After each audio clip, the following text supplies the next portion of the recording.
before we begin this, it's all we've already wished everyone a happy new year and everything like that, but Japan has started out their new year with something very bad.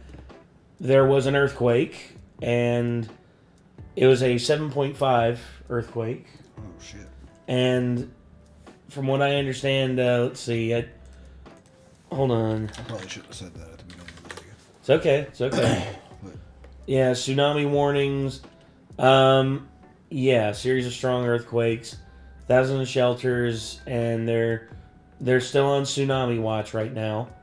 But it's 7.6. They upgraded it. 7.6 magnitude earthquake, which is by no means the most powerful that has hit Japan. The one that hit about 10 years ago, or no, 13 years ago, my mistake, was around a 9.0, which is much worse than this, but still, earthquakes are earthquakes. And anything above like a 5 will cause very bad structural damage. And I can only hope that everyone in Japan, I hope that everyone in Japan stays safe. And the reason why I say this is that Emery Diaz, a lot of creators have moved to Japan. And I just feel like, want to say, hope all of you are safe, and I hope all of you are in good health, and I hope that the recovery from this is swift, and that the Japanese people are able to prosper again. They've been through worse earthquakes, but every time it happens, I always hope for the best, and I always hope and pray that people like not a lot of people are hurt, but you can never tell with earthquakes, man. That's why they're so scary. Yeah, especially when you live on that kind of geographical makeup. Yeah, literally, Japan is right smack dab in the middle of 4 tectonic plates all coming together. And that's what scares me. That's what scares me about that. That's one thing about Japan that would definitely scare me. I know the main reason that, as much as I think the culture is awesome and it's like such a cool place to visit and such, I don't know if I'd want to actually move there or not. Well, I would not be against moving there, because here's the thing I know about Japan's infrastructure. Japan has done everything that it can to ensure that its people and its infrastructure can withstand an earthquake. They learned that very valuable lesson with the gigantic earthquake that hit in 1923 that basically crippled the country, and it took a lot for them to recover. And then as soon as they were done recovering, here comes World War II. And, the economic recovery that Japan is capable of after these events, it's astounding. And it shows you the resiliency of the Japanese people and the Japanese government, and just how they soldier on through the darkest of times into the best of times. So everyone in Japan, here's to hoping that this whole process goes over smoothly, and you all can get back to normal everyday life once all of the emergencies and all of the procedures have subsided. Anyway, we wanted to just open with that so that everyone knew that if you were unaware of it, just know that, just keep good thoughts about that. But Emery released a video not too long ago, 2 days ago. Actually, it was right before New Year's. She released a video called "I Went to Japan's Biggest Artist Alley." So we're gonna be reacting to this, and this was requested in our Discord. So we want to thank everyone in our Discord for requesting this, and also I hope everything's alright. I hope you and Diaz are okay. So I guess without further ado, let's go ahead and jump into this video. So here we go. Hey, Wallet. Oh, always got to be something I mess up. There we go. Hey, Wallet. Can I talk to you for a second? Sure. About what? Well, I don't know if you've noticed, but I've been taking a bit of a break from anime cafes lately. Actually, I have noticed. And honestly, I was too scared to mention it to you because I thought maybe you just hadn't noticed. But I really appreciate it. Seriously, it just feels so good to be able to breathe again, you know? Yeah. Oh, so what did you want to talk about? So there's this art convention I really want to go to. Oh, motherfucker! Hi, my name is Emily, and my favorite thing about going to conventions is the Artist Alley. It's something I look those forward are fun to every time. And not to diminish the value of panels, meet and greets, and meeting up with long-distance friends, but as someone who loves to surround I think it was. themselves and other people's art on the day-to-day, the Artist Alley holds a very special place in my heart. So, imagine this. A convention, except the entire thing is just Artist Alley. Recently, I had the opportunity to visit Design Festa, one of Japan's biggest artist events. Or rather, the biggest Artist Alley I have personally ever been to. And I'm here to tell you all about the magical experience. Damn. What is Design Festa? Design Festa is a huge event where tons of artists, big and small, amateur or professional, can display and sell their original art for the weekend. And it is huge. Just to give you an idea of the sheer size of it, there are literally thousands of artist booths. And even though I attended both days until closing, I still didn't even get close to seeing everything. So let's dive right in. On day one, I went with my friend June, and we made sure to go to the Tokyo Big Sight venue even earlier than opening time, so we'd have some time to get caught. Yeah. It reminds me of the crazy art academy that's up in Canada that one of my favorite artists went to. Oh. Right there, that architecture alone, that is a marvel. And whoever designed that, well done. Well done. Go to the Tokyo Big Sight venue even earlier than opening time, so we'd have some time to get coffee and a snack and hype ourselves up for the day to come. Very nice. It happened to be an unexpectedly very cold day that day, but luckily everything was indoors. I love this massive structure.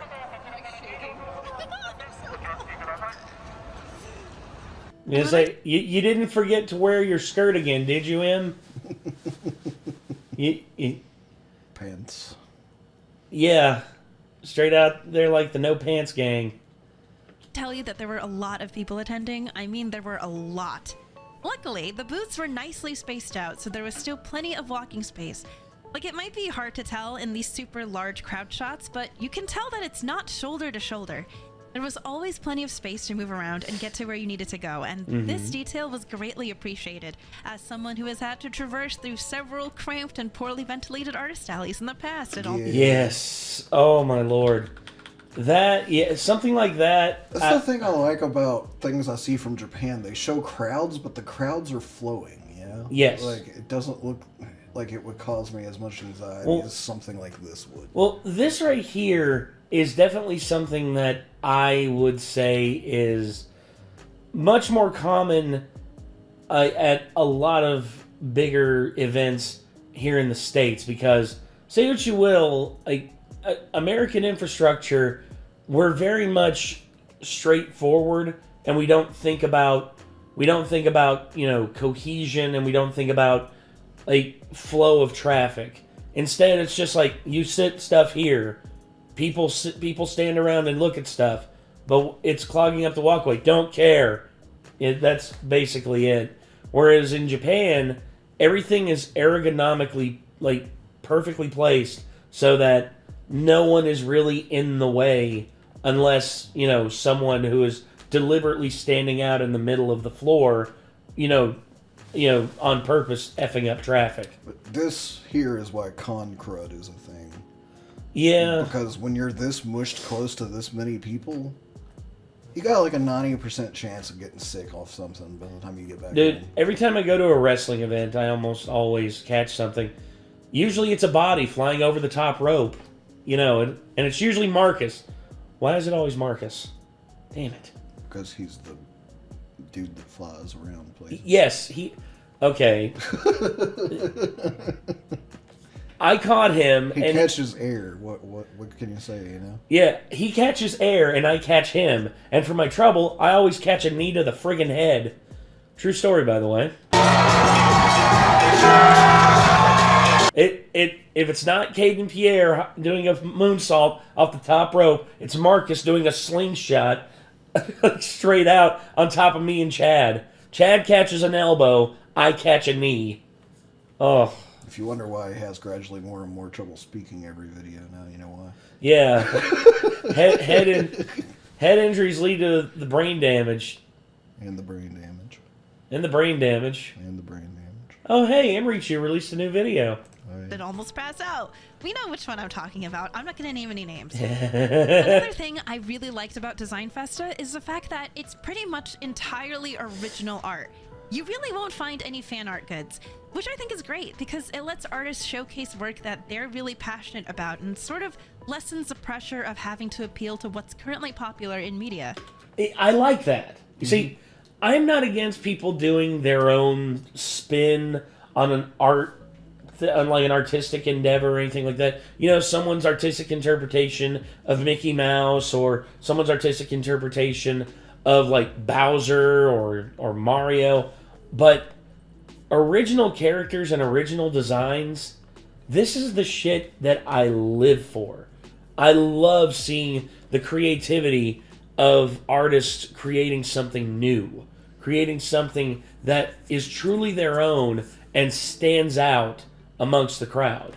Because you can have 1,000 iterations of Darth Vader, you can have 1,000 iterations of Sailor Moon or anything like that, but this, you can tell there are inspirations here, but the ideas and the concepts are entirely the artist's own. And that is what I love. It's part of what appealed to me about that Umaya hoodie y'all have probably Yeah. seen me wearing on here sometimes. Like, I don't know if y'all have ever seen the back of it, but it's got an original anime-style character on it.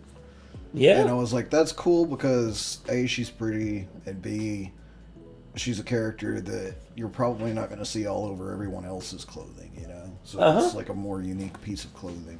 So that's why I bought it. And that's why I've worn it so much that it's like almost nearly faded all the art off of it now. Yeah. Also, I love the fact that the eyes of all these characters have their own original, like, designs. Yeah. And both eyes are exactly the same for each character, like the left eye and the right eye match, but each character has their own different, like, universe of creativity within the irises.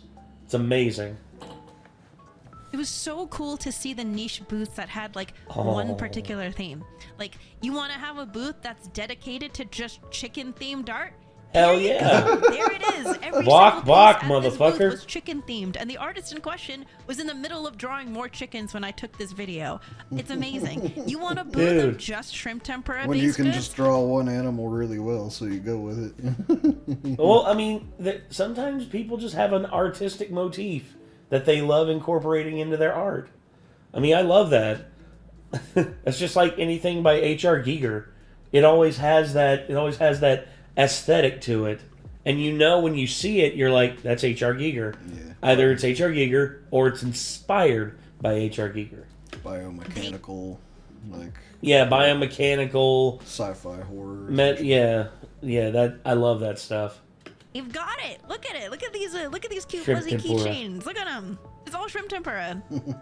You want a booth that makes handmade bags in the shape of various different types of frogs? Hell yes, dude! I would get one of those for my mom. Dude, I'd love to get this green one right here, up in the top right. Holy cow, I love that. Won't believe the booth that I ran into.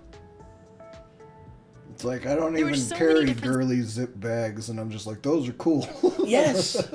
Styles, different mediums, different types of goods. It was overwhelming in all the best ways. And I know this feels like a very overused line, but this event is the definition of the phrase, there's something for everyone. And my God, there were a lot of things for me. This felt like I was training for the self-control Olympics. And even now, looking back at the footage and pictures I took, I'm kicking myself for not buying some of the things I saw because I was so focused on just making sure I didn't go overboard.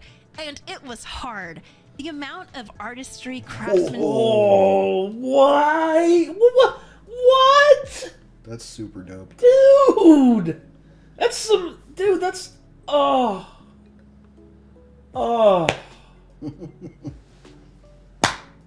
I'm in love. I want this. I want this. This is so gorgeous, so creative. Oh my god. And skill in one room at any given time That is was awe-inspiring. unbelievable. And that was the other crazy thing to me. It wasn't like one big room with all the artists. It was 2 floors worth of art divvied up between 2 buildings, the South Hall and the West Hall.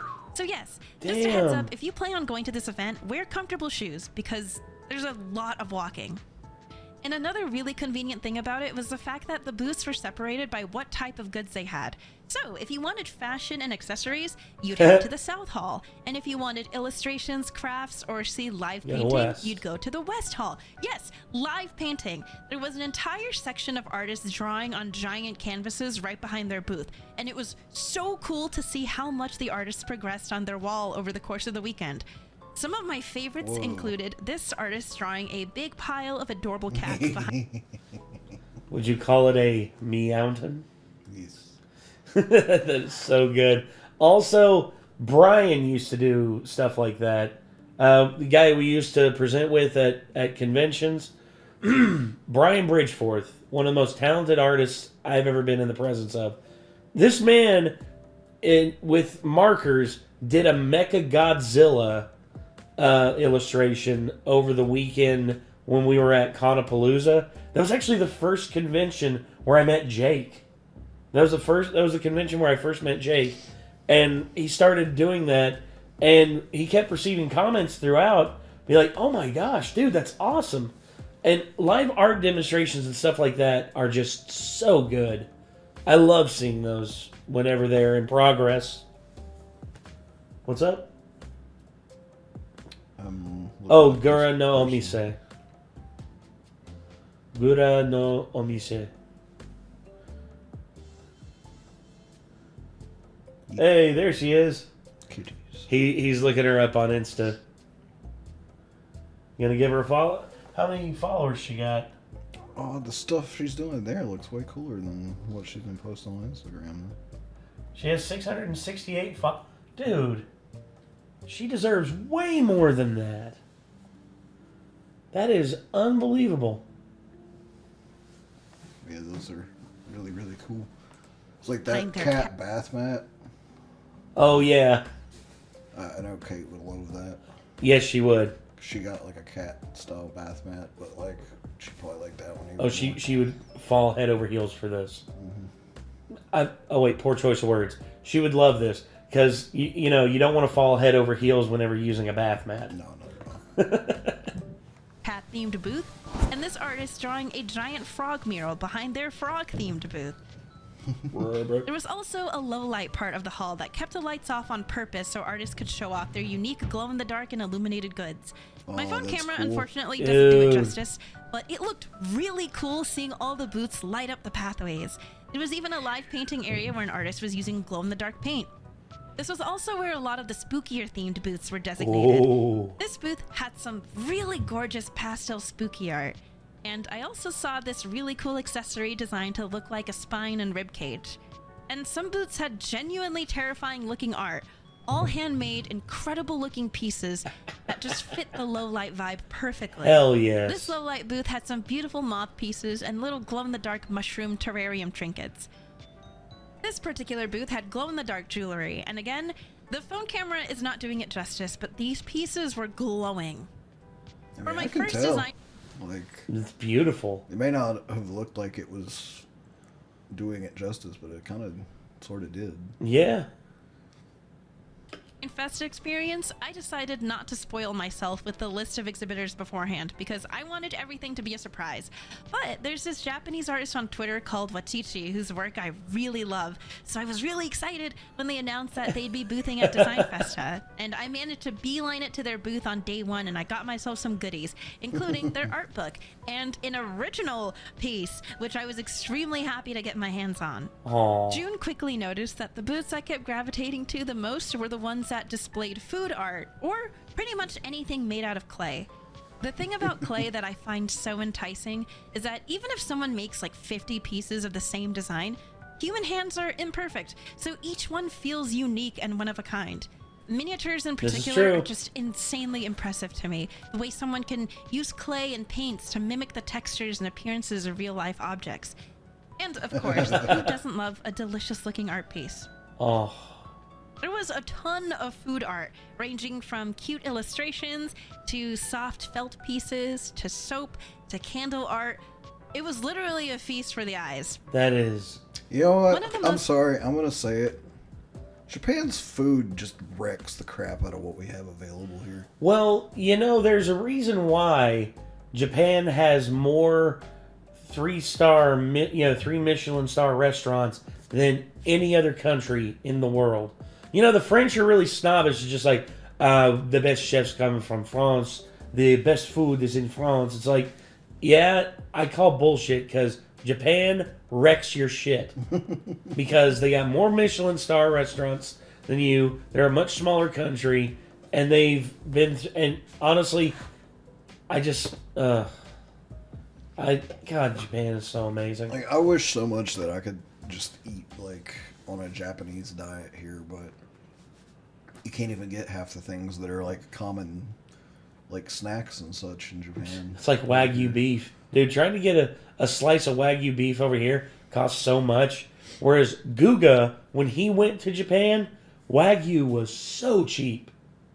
It's like the quality of food, the quality of everything over there is just so much more. And they entice creativity. They also abuse the hell out of red bean paste in Japan. That's another thing too, yeah. I've never even seen that for sale here. Me neither. Most important aspects of Design Festa is their celebration of freedom of creative expression. Yes. And this is so clearly embraced, That not is just by the Oh, artists that work nice. there, but the attendees as well. I saw so many amazing outfits at this event. Right before the event, I actually saw these 3 friends dressed in matching strawberry coordinated outfits, and I had to ask for a picture. There was one attendee dressed head to toe in full Decora-K, and a bunch of fursuits, including this one wolf guy in streetwear who was absolutely killing the look. There was even a red carpet area where you could pay 500 yen to showcase your unique look like you're at a fashion show. Okay, you see, That's very cool. that is not only a great way to, ensure the venue makes money, but also that is a good way of doing like a costume contest. Like, entry fee is 500, and we're gonna let people know. Just be like, and coming onto the red carpet, we have Thanos. And then you walk out. You do your whole thing, and you could walk down the runway. You can kill it on the runway. Do the whole like the runway strut, or you can walk down it and just like look menacing. Be like a pro wrestling villain. Just like walk up to people and just be like, "Would you like to know what non-existence feels like?" Like, Yeah, to be honest, I don't know why so many anime conventions, every anime convention I've been to over here, they do their costume contest just up on a stage. yeah, And I'm like, dude, build a runway, man. Like, yes, that's a great idea. Like, runway people's costumes, like they're at a fashion show. Like, that would be 100%. way cooler. I also forgot to mention they had performances on the main stage all day for both days, and I managed to catch a glimpse of a few of them while running back and forth between the 2 buildings. Like, the more I see of this, the more impressed I am by it, because they're not just, acknowledging, like, brain. They're not just acknowledging, like, artwork that you would put on paper, or canvas. Yeah, They're acknowledging, like, creativity in, like, all facets they could think of, which is awesome. It's like costume design, like actual like performance art, like art in general. Just that's really cool. yes. Also, I don't know why I thought that person was about to wreck themselves. I did too. Okay, that's great.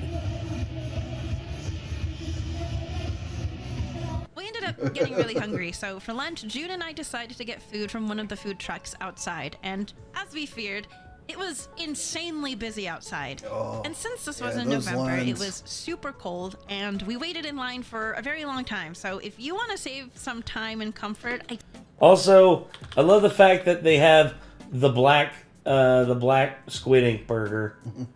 That's how they turn the bun black. They use squid ink. Also, fun fact, it turns your poop green. I definitely recommend packing some snacks or your own lunch.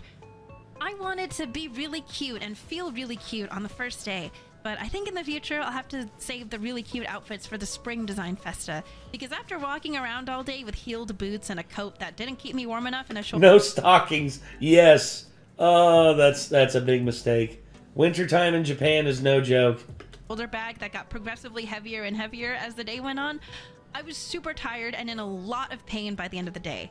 So for day 2, I made the practical decision of wearing sneakers, a proper winter outfit, and a backpack to store all purchase goods. I wish I was better with words, because I truly feel like I haven't been able to properly describe how amazing this event is. Wow, It was dude. 7 in the morning when I was typing the Oh, script. wands. That is so cool. I hadn't gone to bed because I was that excited to talk about this, and I dare say it is probably one of my favorite things that I've ever done in Japan. It happens twice a year in May and November, so if you happen to be in Tokyo around that time, I urge you to go.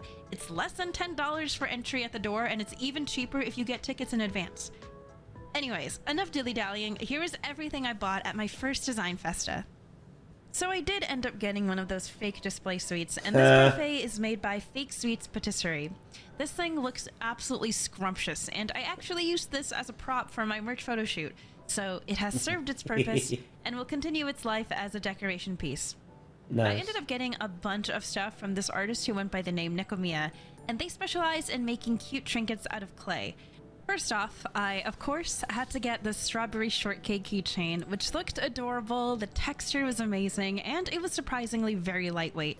And I also got this cat cookie keychain, which had some really cute Cookie chocolate cat. detailing, a little fish-shaped banana, and a paw print on the back.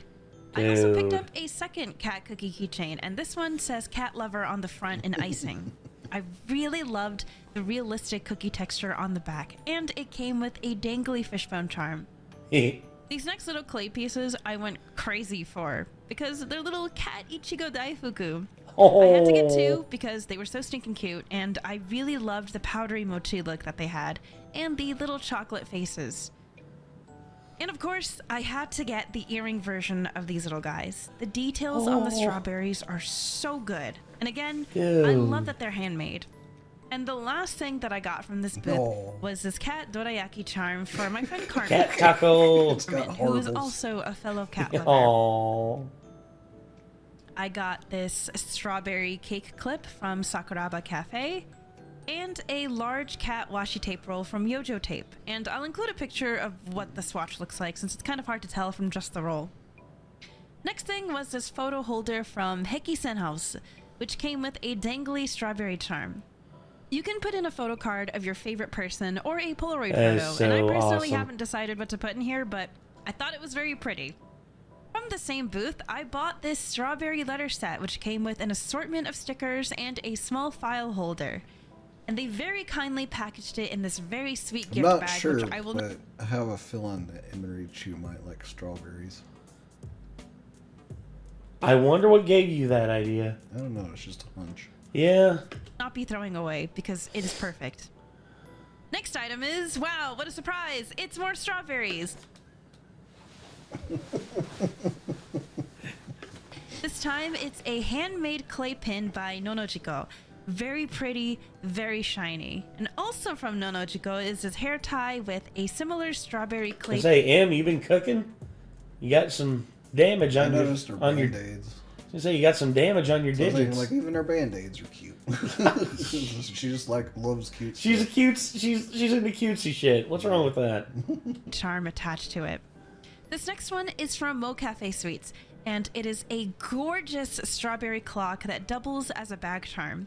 The face of the clock has a theme of strawberries and cream, and I was told by the seller that the entire thing was hand-painted. Damn. It is so beautiful, and attached is half a sliced strawberry with a little dollop of cream and a little clay strawberry cake slice. This was one of those things where I looked at it, and immediately in my heart, I knew I had to get it. They actually had a curry rice-themed watch. I was say, if Emirichu ever does come back for the Scribble Showdown, because I know that she was a replacement for Domix, but if she ever does come back for that, I know what we have to get her as a gift. Strawberries. Yes. Like, strawberry-themed, like a strawberry-themed kind of thing.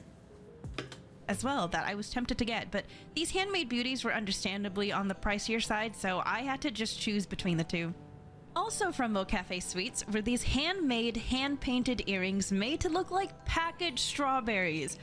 This is perfect for strawberry season, and this is honestly everything that I've ever wanted in an earring. They're so cute and detailed and realistic, and I'm so excited to roll up to every single strawberry-related function with these on. With that being said, I promise I'm done with the strawberries. I'm gonna show more variety of things. Okay, one more. Speaking of realistic miniatures, I picked up this ultra-realistic potato salad for Didas, because potato salad is one of his all-time favorite foods. Fair enough. Well, does that not Actually, surprise me when I about first gave Didas? this to him, he was fully prepared to attempt eating it before even questioning the size of it or the fact that it was a miniature. But in his defense, it does look very legit. It's quite impressive. I can see him now, he's like, How do you M. open this? It's not opening. She's probably like, stop, it's not supposed to open. As mentioned earlier, I bought Wachichi's beautiful art book, which also came with a holographic badge. It also came with a few stickers and mini prints, but I had pasted those in my journal already before recording this. I love Wachichi's style so much, and this art book makes it feel like I'm reminds flipping me through a of fashion something, but I magazine. can't It's think of so what. pretty. I But feel my like I've favorite seen thing that that I got style from her somewhere booth else. is Yeah. a mini shikishi board with her original art dated and signed on the back. This next one is also an original art piece, and it's Hey. a big pile of cats from the artist whose mural I showed earlier in the video. I was so happy to get my hands on one of her original cat piles, and it was shockingly only 10,000 yen, which is around $70, which I feel like is a really good price for something that is of this size and quality. There All is that just so detail. much detail and Yes. personality in these cat piles, and this was easily one of my favorite purchases from Design Festa. Okay, I said I was done with the strawberries, but I knew it. There had to be one more, at least. I lied. I got this framed print of Samura Ichigo Daifuku. It was really cute, and the strawberries were nice and shiny. It looks so juicy. And I loved that it came in a little photo frame. One of the things in Ghostwire that you can get like as a healing item. Really? And I was reading about that and looking at the picture, and I was like, that looks delicious. The next thing I got was this melon soda shaker charm, which I got for a friend. For Dude. myself, I picked up this salmon shaker charm that had little fish eggs inside that you could shake around, and I thought it was the most clever and a delicious looking thing. There was a Korean couple running this small stationery booth, and almost everything was themed after their two cats, Shushu and Dongdong. And June and I thought it was the cutest concept. Like, we don't know who Shushu and Dongdong are, but we love how much their owners love them. So she picked up some prints, and I bought these stickers. And as a freebie, I got a notebook that looks like a magazine dedicated to their cat, Dongdong. That is so cool. And last, but certainly not least, I managed to buy this handmade chubby cat figurine. And I say managed because this booth was very popular, and I was lucky that there was even anything in stock when I got there. I bought this as a That's stocking so stuffer cute. for Didas because he loves chubby cats. So this purchase came with a very cute pamphlet that Who I doesn't love initially chubby cats? assumed was Well, you own a chubby cat.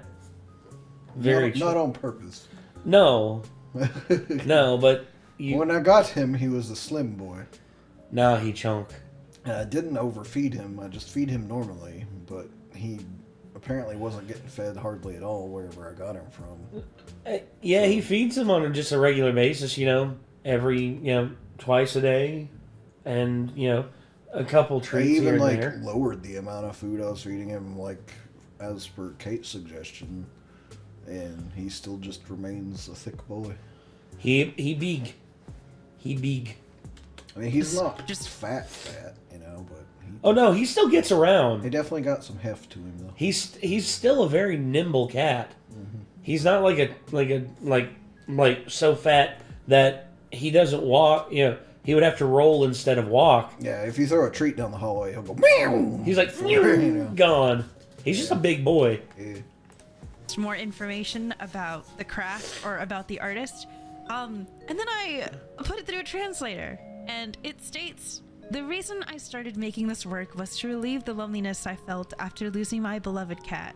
Because he was suffering from kidney disease, he ended up looking very thin towards the end.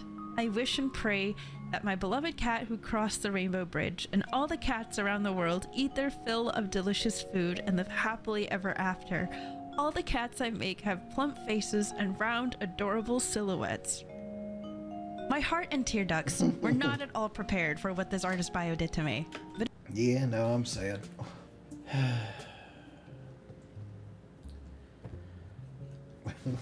Yeah, that's what kidney disease. That's what Lulu died from. Mm-hmm.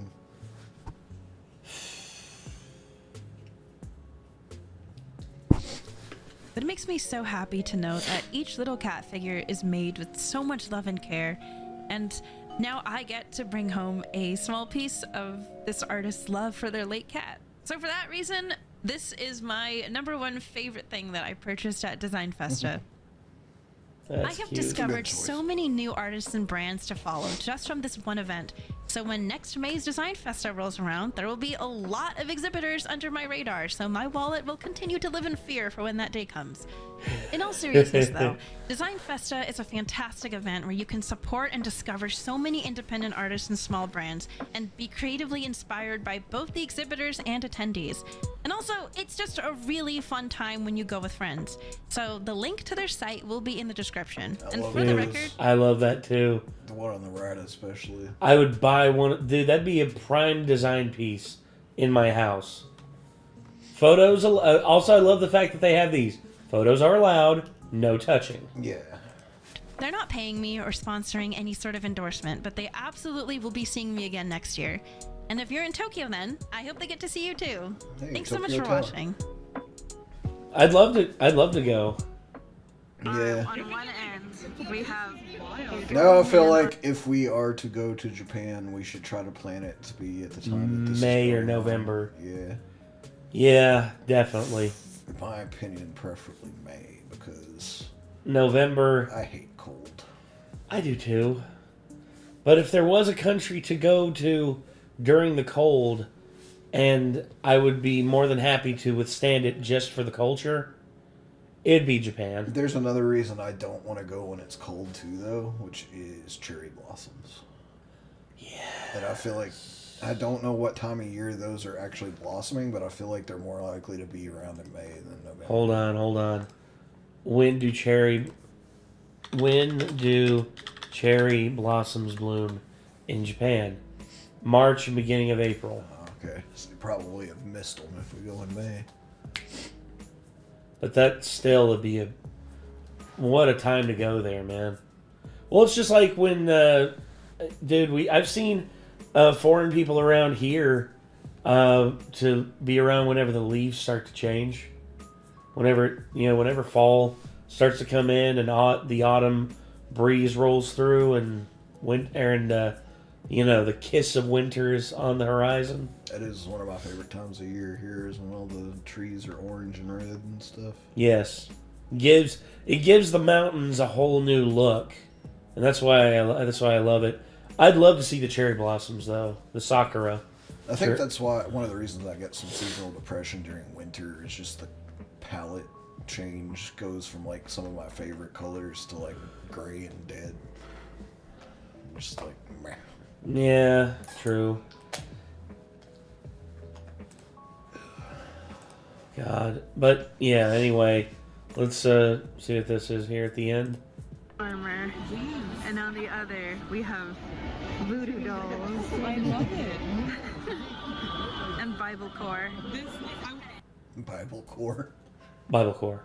I didn't know that was a thing, but it makes sense. I guess everything has a core now. Yeah.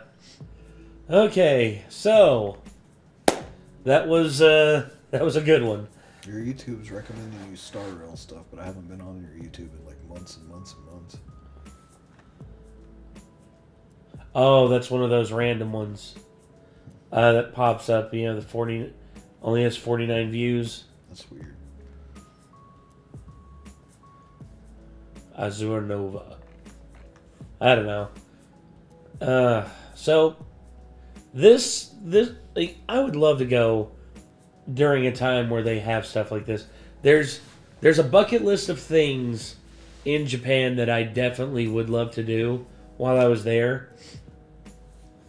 Number one is the Ghibli Museum. I have to see the Ghibli Museum. I have to. And also, if Miyazaki were there and I just happened to have a chance to even see him, I would literally just want to say thank you for all that you've done in terms of just helping me with, like, just curing me in my depression in a lot of ways with your amazing films and everything. You'd probably be like, I wish I could cure my own depression. And it's just, and I'd wish him, and I'd say, I hope so too, sir, one day. But it's like, that's the whole thing, is he makes all the colorful and nice art and stuff, and yet apparently he's a pretty gloomy guy. yeah, but well, and then that the weird thing is that Junji Ito makes all the horrible, like, terribly detailed, like, disturbing things, and then he's like a freaking jolly guy. yes, that's the hilarious part of it. They say, like, something got swapped around somewhere between those Well, two. You'd think it'd be the opposite guys. Well, making the no, opposite you got to movies. think it's just like Jordan Peele and John Krasinski, both like comedy actors, and they produce some of the most intense films ever. And honestly, it maybe that's the crux of it, is that those who are naturally depressed. Maybe since I'm such a metal edgelord, I need to make cute artwork and sell to people. Maybe that's where I would make all the money at. Maybe. I was gonna say, imagine you drawing the most cutesy shit out there, and then like all these people show up to your booth, and they're like, "Oh, this one is inspired by my cat. He's very chunky." I was just you sitting there in the beginning, and people would come to me like, "Oh, is the artist not in?" It's like, I am the artist, and they're like, "Really? You're the artist?" Yep. Like, wow, totally not what I expected. I know. It's like, I wouldn't expect someone drawing all these chunky cats and such to be wearing a Jujutsu Kaisen shirt. And it's like, it is what it is. Yet here I sit. All right, so that was Emery I would Chu. draw this kind of stuff, but I'm not that talented. Fair. Well, anyway, that's going to do it. This was Emery Chu with I Went to Japan's Biggest Artist Alley. I love this, and I want to go. I hope one day maybe I can go. But I guess we'll see. Right now, though, I'm afraid that's going to do it. So if you want to see more from Emery Chu, feel free to click her name in the title of the video. And if you want to see more from us, hey, feel free to let us know in the comments down below. Or feel free to hit that subscribe button, I meant to say. Sorry. Brain, I'm very, very, like, I'm very much, like, all over the place because it's New Year's. Gotta stop going to wrestling shows and get kicked in the head, man. See? Exactly. See what I mean? That's the thing. So, alright. Anyway, thank you for tuning in. Until next time, I'm Nate. I am Nick. I'll see you later, everybody. Peace.